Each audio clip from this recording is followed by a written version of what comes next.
ಆಮೇಲೆ ಯಾವುದೋ ಬೇರೆ ಚರ್ಚೆ ಬರ್ತಾಯಿತ್ತು.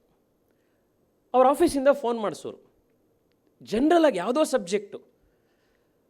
ನಾನು ಟಿ ವಿಗೆ ಹೋಗಿ ನೋಡಿದ್ರೆ ಅಲ್ಲಿ ಕೆಳಗಡೆ ಟಿಕ್ಕರಲ್ಲಿ ಬರೀತಿತ್ತು ಸಾಮಾಜಿಕ ಚಿಂತಕ ಅಂತ ಒಂದು ಸತಿ, ಇನ್ನೊಂದರಲ್ಲಿ ಯಾವುದೋ ಯುವ ನಾಯಕ, ಇನ್ನೊಂದರಲ್ಲಿ ವಿದ್ಯಾರ್ಥಿ ನಾಯಕ. ಹೀಗೆ ರ್ಯಾಂಡಮ್ ಟೈಟಲ್ಗಳನ್ನು ಕೊಟ್ಟರು. ಆದರೆ ನನಗೊಂದು ಟಿ ವಿ ಸ್ಪೇಸ್ ಕಲ್ಪಿಸಿದ್ರು.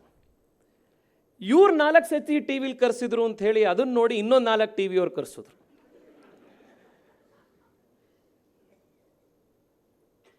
ಅದಾದ ಮೇಲೆ ನಾನು ಒಂದು ದಿವಸ ಅಧಿಕೃತವಾಗಿ ಭಾರತೀಯ ಜನತಾ ಪಾರ್ಟಿಯ ಸ್ಪೋಕ್ಸ್ ಪರ್ಸನ್ ಆಗಿ ಟಿ ವಿ ಚಾನಲಲ್ಲಿ ಬರೋವರೆಗೂ ಕೂಡ ವಿಶ್ವೇಶ್ವರ ಭಟ್ರ ಬಹಳ ದೊಡ್ಡ ಒಂದು ಆಶೀರ್ವಾದ ಇದೆ. ಟ್ಯಾಲೆಂಟ್ ಹಂಟಿಂಗ್ ಯಾವ ಥರ ಅವ್ರು ಮಾಡ್ತಾರೆ ಅನ್ನೋದಕ್ಕಿರುವಂಥ ಒಂದು ಭಾಳ ಇಂಟ್ರೆಸ್ಟಿಂಗ್ ಎಕ್ಸಾಂಪಲ್. ನಾನು ಅದರ ನಾನು ಬೆನಿಫಿಷರಿ, ನಾನು ಅದ್ರದ್ದು.